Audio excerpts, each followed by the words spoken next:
linemen, oh baby, they're going to be showcasing their skills, strength, their speed, by the way. The story of the Combine so far. Scouts from all 32 teams, big names in the house.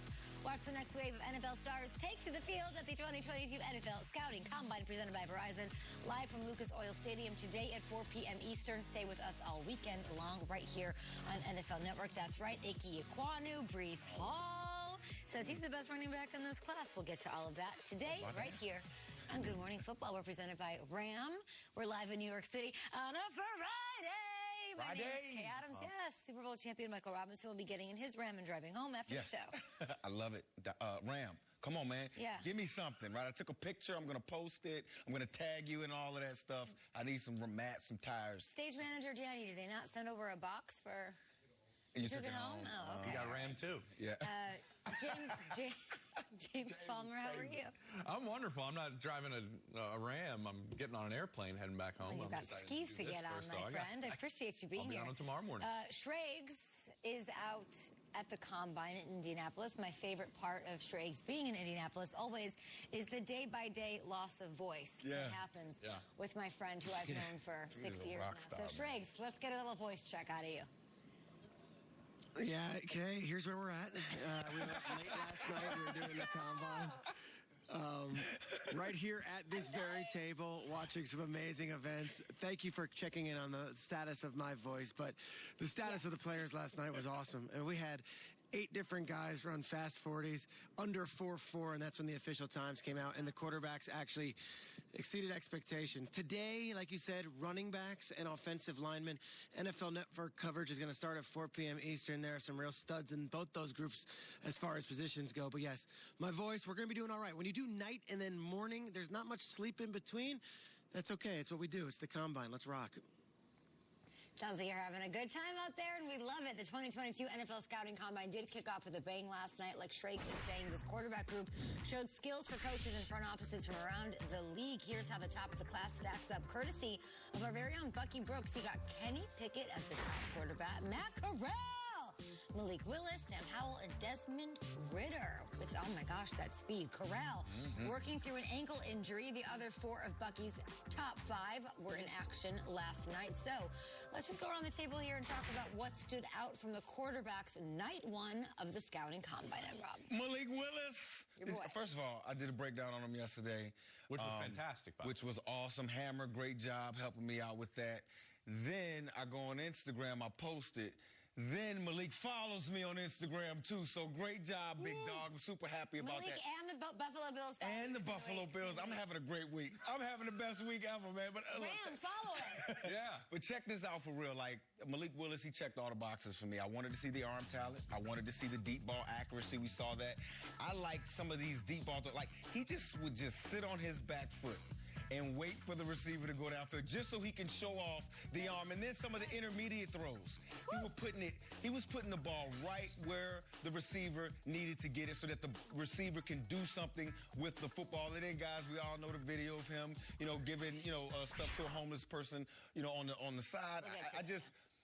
It seems like every day that goes by, I fall more in love with Malik Willis. And I wish that maybe he had went to a bigger school so I could have watched him a little bit more during the season. But when you transfer from a big school and go to a smaller school, you're supposed to stand out.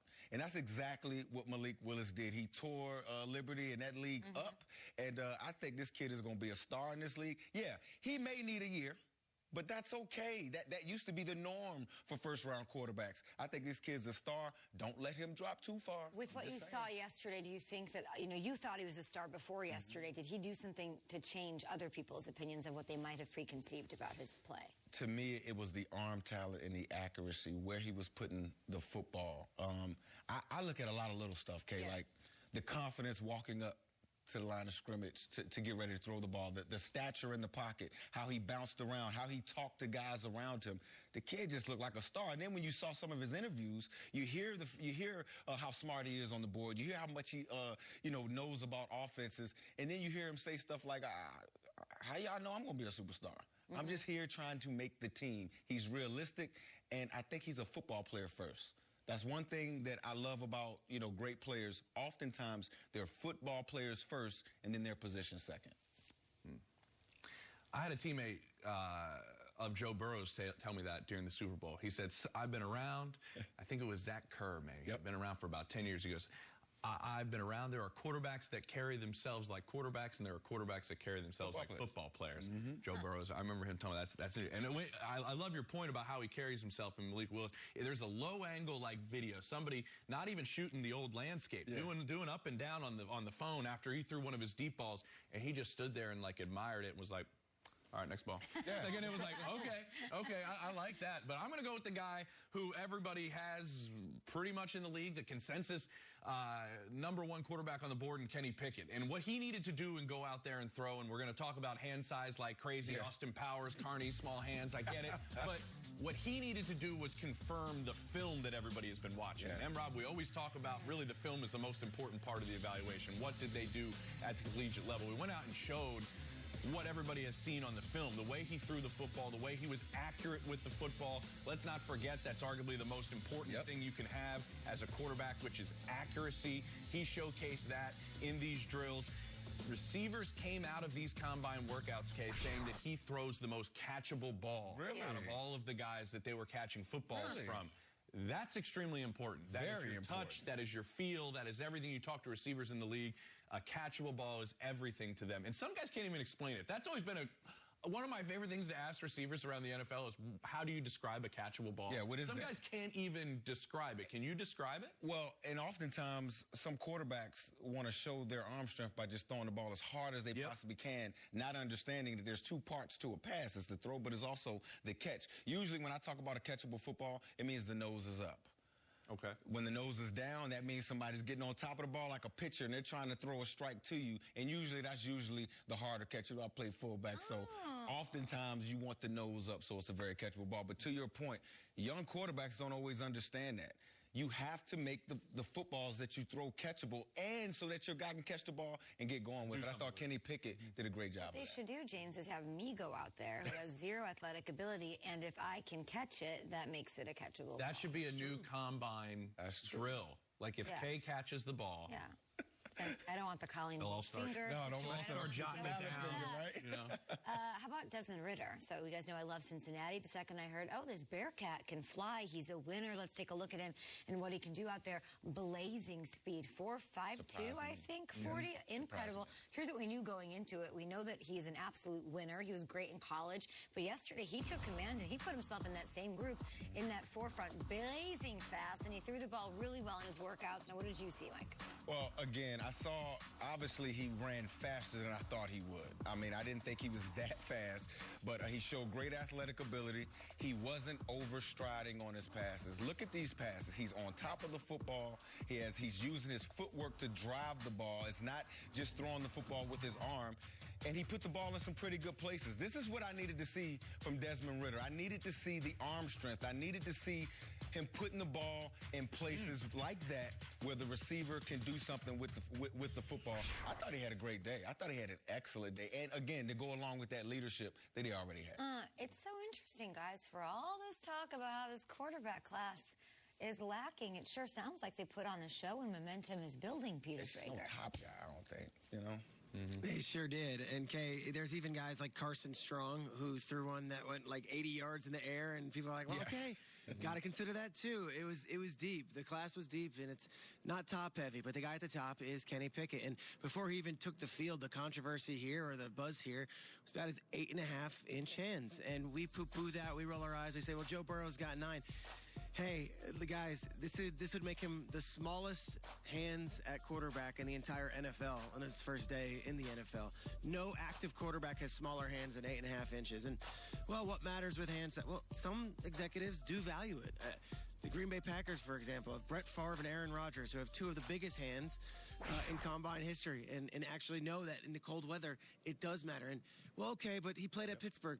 He had 38 fumbles at Pittsburgh. A lot of that could be because of hand size. And yet, went out there, threw the ball on a dime last night. Anything he could have done yesterday, he did. And so you'd like to see those boxes checked. I also spoke to one team about Kenny Pickett, and he said he's the Pied Piper of this quarterback class. Willis is this great personality, but Pickett's the guy who's been there, done that. Day one, you can see him starting in the NFL for one of these teams. He's engaged.